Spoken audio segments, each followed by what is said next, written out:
Halo, ketemu lagi dengan saya Muhammad Rofledillah, dosen Administrasi Kesehatan Itkeswiyata Husada Samarinda.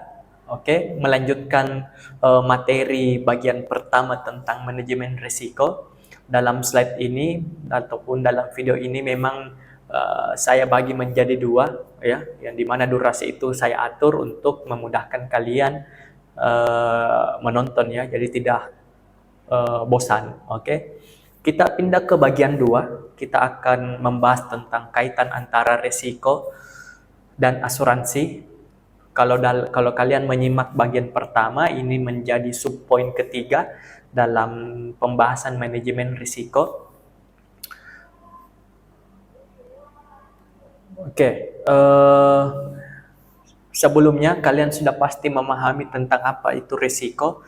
Risiko merupakan sebuah ketidakpastian yang mungkin saja terjadi, baik dari segi diri kita sendiri ataupun kelompok maupun instansi pelayanan kesehatan ataupun organisasi-organisasi yang kita tempati, ya. Nah, risiko ini tentunya akan menjadi ancaman buat kita maupun kelompok, yang dimana ancaman ini bisa menjadi kerugian tersendiri jikalau risiko ini tidak mampu kita atasi atau kita kurangi. Nah, sehingga kembali saya menjelaskan bahwa risiko merupakan sebuah ketidakpastian, sehingga untuk mengelolanya dapat ditransfer, ya, melalui skema asuransi, sehingga terdapat syarat risiko yang bisa diasuransikan. Oke, dalam submateri ketiga ini saya sudah menghubungkan antara risiko dan asuransi, bahwa untuk mengurangi sebuah risiko, ya tentu kita harus mampu mentransfernya, ya. Nah, ketidakpastian ini perlu kita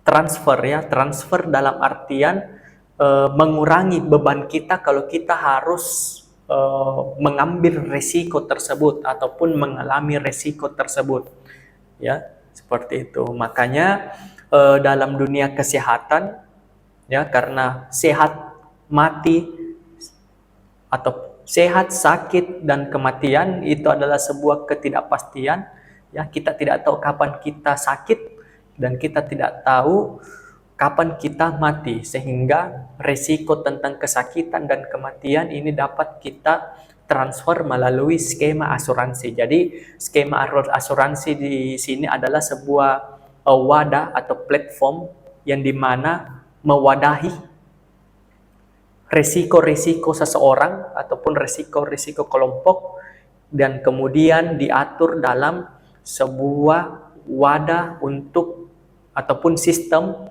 yang dimana sistem itu mengelolanya dengan baik, sehingga ketika kalian sakit ataupun mengalami kematian misalnya, ya kan, ada anggungan, ya, yang didapatkan oleh kalian dari asuransi tersebut.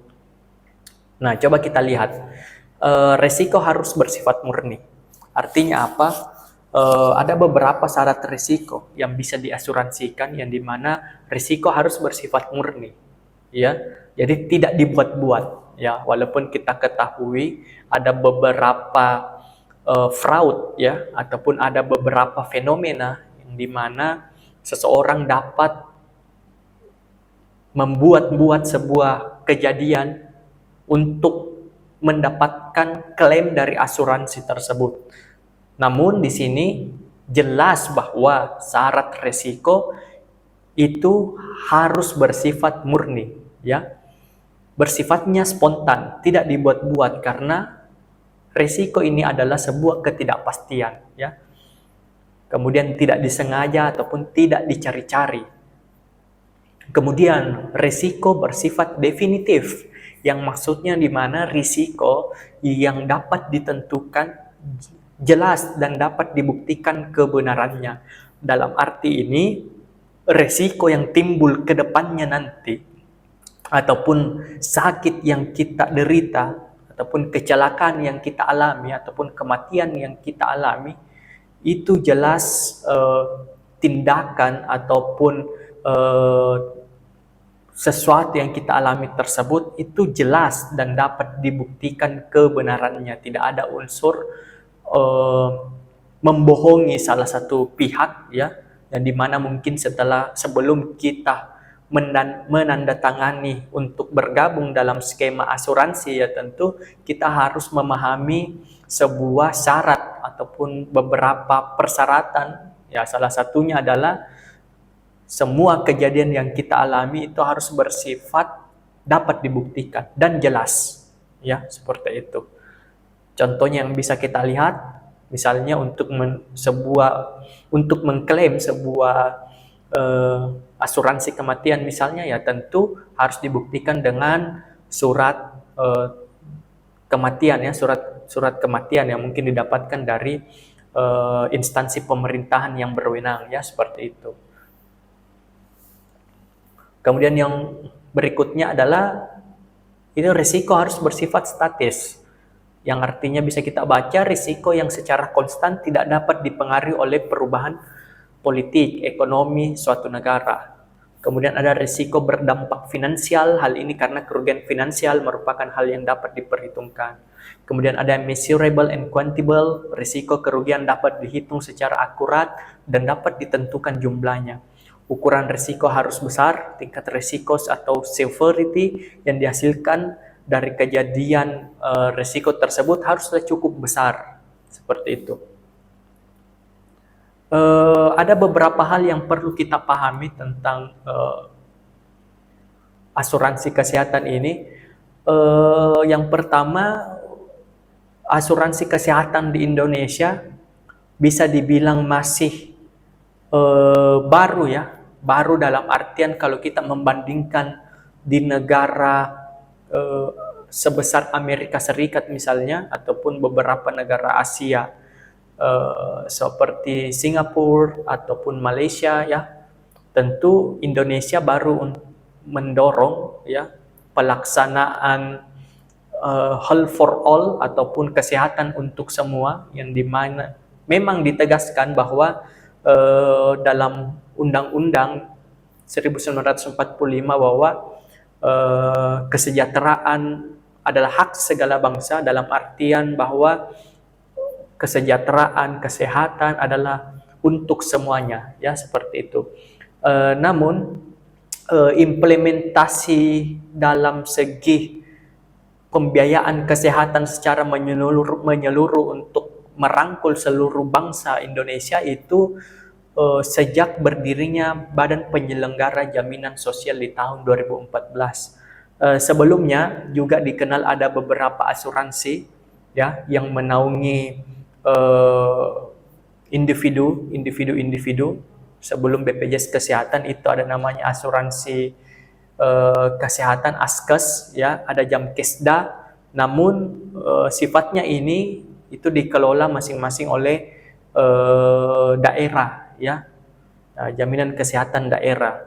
Nah, sekarang tahun 2014, sejak tahun 2014 itu menjadi satu asuransi yang kita kenal dengan Badan Penyelenggara Jaminan Sosial. Jadi tidak ada lagi kita kenal Jamkesda, Askes dan lain sebagainya. Semuanya sudah menjadi satu, ya, dalam satu kantong, dalam satu wadah pembiayaan kesehatan yang mana kita kenal dengan BPJ, Badan Penyelenggara Jaminan Sosial.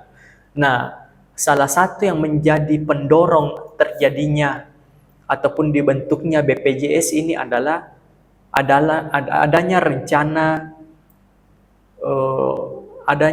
bersama, ya, yang dibuat oleh seluruh negara yang tergabung dalam World Health Organization ataupun seluruh negara yang bergabung dalam Perserikatan Bangsa-Bangsa, yang dimana mereka mendorong cakupan layanan kesehatan untuk semua, ataupun biasa kita kenal dengan istilah Universal Health Coverage.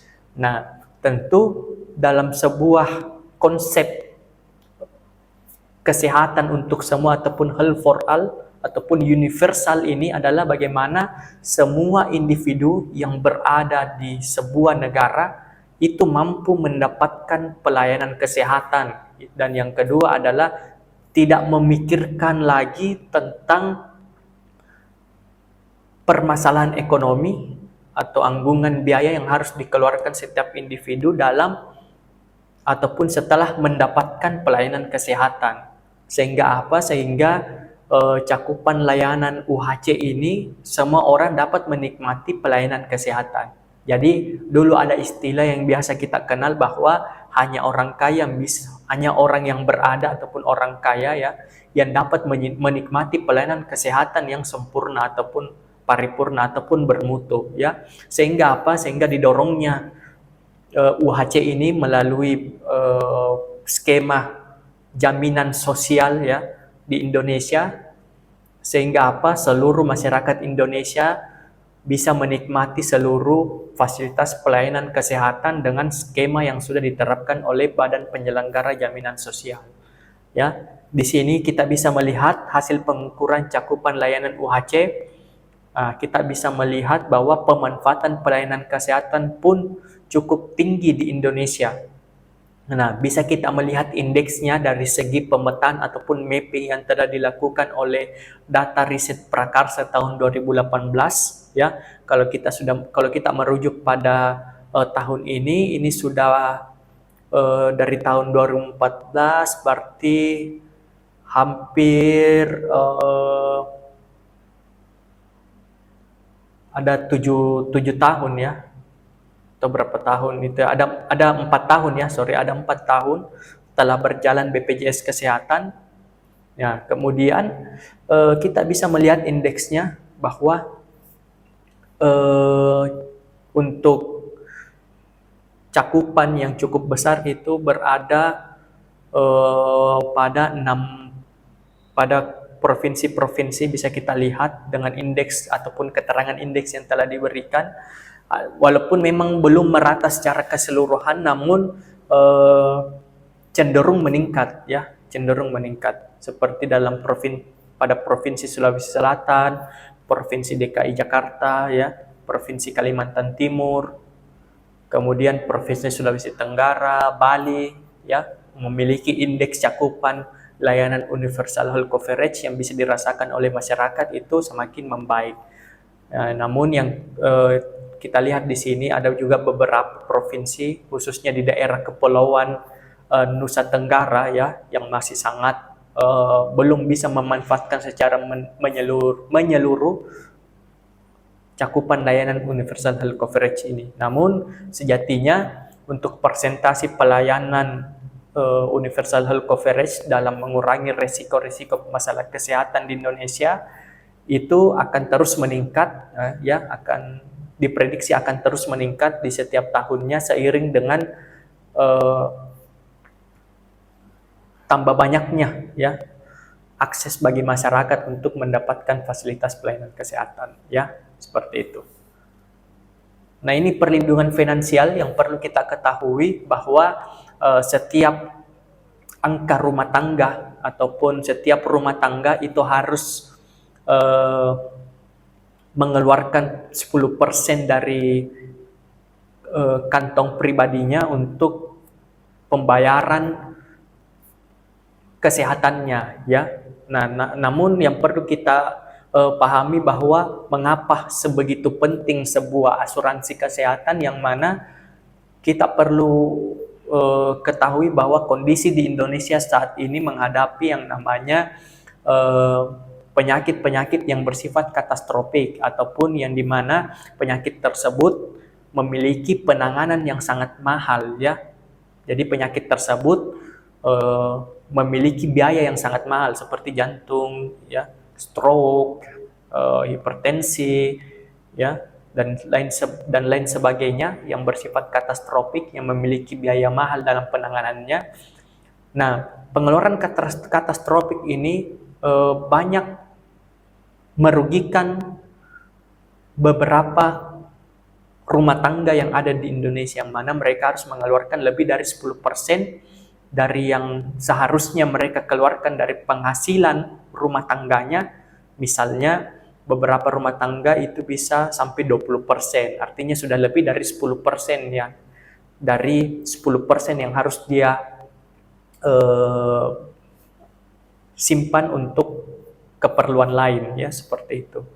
Jadi sudah lebih. Jadi memang kalau dari segi konsep pembiayaan kesehatan, setiap rumah tangga itu memang harus menyisihkan 10% dari pendapatannya untuk pelayanan kesehatan ya, ataupun untuk asuransi kesehatan misalnya. Nah, bisa kita lihat di sini provinsi-provinsi mana yang banyak mengeluarkan, ataupun kota-kota mana yang banyak mengeluarkan lebih dari 10% dari biaya kesehatan, ya tentu bisa kita lihat semakin menuju ke arah gelap, itu berarti maka banyak mengeluarkan biaya-biaya lebih dalam penanganan kesehatan ya, khususnya untuk pengeluaran penyakit katastropik. Misalnya di Provinsi Sumatera ada di beberapa provinsi bagian, kemudian di Kalimantan Timur ya, ada di Kalimantan Selatan, di Sulawesi Sulawesi Utara, kemudian ada di bagian Jawa ya, bagian Jawa Timur, Jawa Tengah ya, seperti itu. Nah, inilah yang perlu kita pahami bahwa pentingnya asuransi kesehatan, karena BPJS sendiri memang sudah membuat skema bagaimana penyakit-penyakit katastropik ini bisa dikelola dengan baik ya. Tentu dalam segi manajemen risiko mereka telah mengukur bagaimana bentuk pembayaran ataupun anggungan ataupun berapa persen yang harus ditanggung oleh asuransi ya, ataupun tindakan apa yang harus dilakukan per pasien ya, ataupun per penyakit ini ya, sehingga pengeluaran itu yang ditetapkan oleh asuransi ataupun BPJS kesehatan itu dapat tetap dikontrol untuk bagaimana orang yang telah masuk dalam skema BPJS kesehatan untuk asuransinya itu dapat mengurangi risiko-risiko kematiannya ya, dari segi penyakit-penyakit katastropik ini. Oke. Ini ada penelitian lain dari data riset Prakarsa yang dimana garis kemiskinan akan semakin terdorong meningkat ketika banyak pembiayaan kesehatan yang harus mengeluarkan, ataupun setiap rumah tangga harus mengeluarkan lebih dari 10% dari biaya penanganan kesehatan yang seharusnya ya. Nah, yang kita sebut dengan biaya out of pocket ya, yang tidak diprediksi ya oleh kantong. Nah, kita bisa lihat bahwa risiko itu sangat mendorong garis kemiskinan dalam sebuah provinsi ataupun sebuah wilayah di Indonesia. Contohnya di Sumatera ada beberapa provinsi di Sumatera, ada di Kalimantan Timur untuk Pulau Kalimantan, ada Gorontalo untuk di Sulawesi, dan hampir beberapa provinsi di Jawa itu mengalami peningkatan garis kemiskinan. Itu akibat dari juga meningkatnya pembayaran berlebih untuk biaya kesehatan ya. Nah, ini kan cukup relate dengan pengeluaran katastropik yang lebih dari 10% dari biaya yang seharusnya dikeluarkan oleh setiap rumah tangga yang ada di Indonesia untuk penanganan kesehatan. Nah, ini bisa kita lihat bahwa kita sudah memiliki sebuah konsep mengapa kita harus ya berada dalam skema asuransi kesehatan, karena itu kita tidak mampu memprediksi kapan kita sakit, kapan kita mati. Sehingga apa? Kalau kita sakit ya dalam kondisi mungkin dengan finansial yang dengan biaya kesehatan misalnya sangat mahal dan tidak didukung dengan finansial kita, tapi kalau kita sudah masuk dalam skema asuransi ya tentu kita tidak perlu lagi memikirkan hal tersebut. Karena apa? Karena di setiap gaji kita sudah sisihkan bahwa pengeluaran untuk asuransi kesehatan sudah disiapkan. Sehingga apa? Ketika kita sakit, kita tidak harus memikirkan di mana saya harus mencari uang, di mana saya harus meminjam uangnya lagi untuk biaya kesehatan saya. Jadi sudah ditangani oleh asuransi kesehatan yang kita kenal dengan BPJS Kesehatan. Nah, sehingga apa? Sehingga kita tidak dibuat miskin karena risiko sakit kita, ya. Nah, itu yang menjadi poinnya. Mengapa kita harus mampu mengambil sebuah skema asuransi untuk menangani ataupun mentransfer risiko tersebut, sehingga beban yang kita hadapi ataupun kerugian yang akan kita hadapi ke depannya tentu kita bisa minimalisir, ya, tidak terjadi kita masuk ke dalam garis-garis kemiskinan. Oke, ini untuk referensi saya, kalian bisa mencarinya baik di internet ataupun membeli bukunya secara langsung. Cukup sekian untuk video ini, semoga kalian tertarik dan jangan lupa untuk komen, like, subscribe, ya. Terima kasih untuk perhatiannya. Assalamualaikum warahmatullahi wabarakatuh.